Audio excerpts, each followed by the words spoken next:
السلام عليكم ورحمة الله وبركاته. ازيكم يا حضرات؟ عاملين ايه؟ ومعاكم فيديو جديد من قناتكم لفة في مصر، ومع حضراتكم شادي الغنام.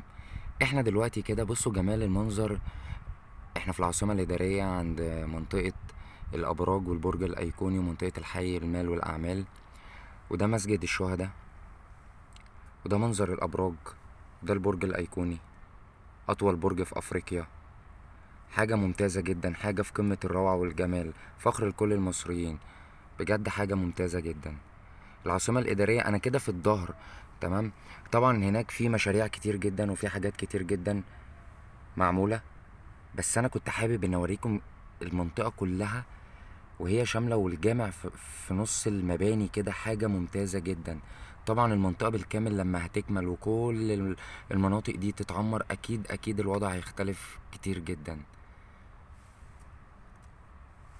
شكرا لحضراتكم، واشوف لحضراتكم فيديو جديد من قناتكم لفة في مصر.